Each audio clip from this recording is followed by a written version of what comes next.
کم سړی د باران په اوبو باندې دا وظیفه وکړي نو پیغمبر علیه صلات وسلام په دې باندې قسم خوري چې الله پاک به د انسان ته ضرور دا شفا ورکوي.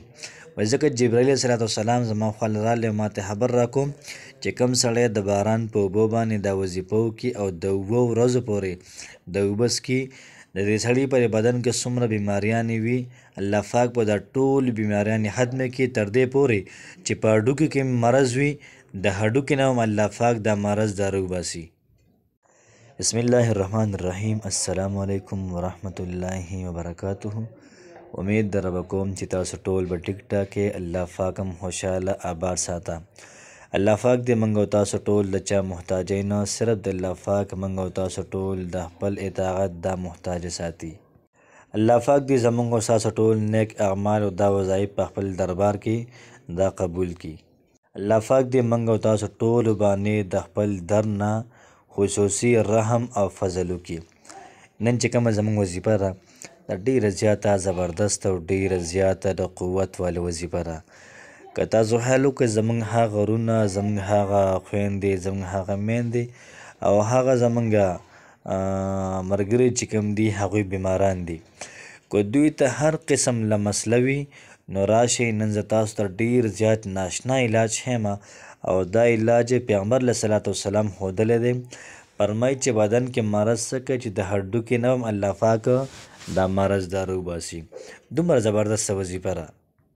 دغه رنګې د یخنۍ موسم دی، که د چا تبه وي، د چا ټوخی وي، دغه رنګې د چا سینه خوږېږي، دغه رنګې د چا بلډ پریشر وي، شوګر وي، څومره چې مسلې مسایل وي د پوره بدن د چا چې څومره مسلې وي، که چا په سر باندې درد وي، که په لاسونو باندې درد وي، د چا کو د څرمنې مسله وي، دغه رنګې د چا کو د غوښې مسله وي، فرمایي کو د چا د تریخي یا د معدې څه مسلې، څومره چې مسلې مسایل دي پیغمبر علیه صلات وسلام موږ تاسو ته د هغې علاج ښودلی دی. نو کوشش وکړو چې دا وظیفه په خپله به هم وکړو، نور چې څومره ملګري دي هغوی سره هم شیر کړو چې زموږ او ستاسو ثواب وشي. د الله پاک نه دعا کوو چې څومره کسانه بیماران دي دا ټول بیماران دي الله پاک په خپل دست قدرت باندې دا روغ کړي. پیغمبر علیه صلات وسلام فرمایي چې د باران اوبه به راوالي.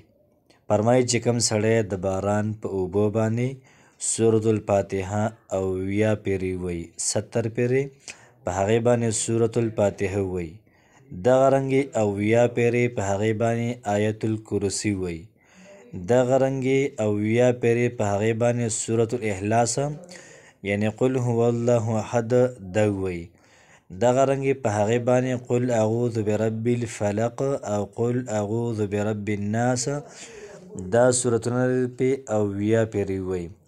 نو قل اعوذ برب الفلق د ځان له 70 پیرې ووایي، قل اعوذ برب الناس ځان له او 70 پیرې ووایي. بیا پیغمبر علیه صلات وسلام په دې باندې قسم خوري. فرمایي چې کله تاسو دا وویلې نو بیا د هغې نه بعد په هغې باندې اوبه دم کوئ. نو پیغمبر علیه صلات وسلام په دې باندې قسم خوړلی دی. فرمایي چې جبرائیل علیه صلات وسلام زما خواله تشریف راوړو او ما ته خبر راکړو چې کوم سړی دا اوبه دا 7 ورځو پورې متواتر څکي، فرمایي چې الله پاک به د انسان د بدن نه هر قسمه بیماریانې دا به ترې لرې کړي.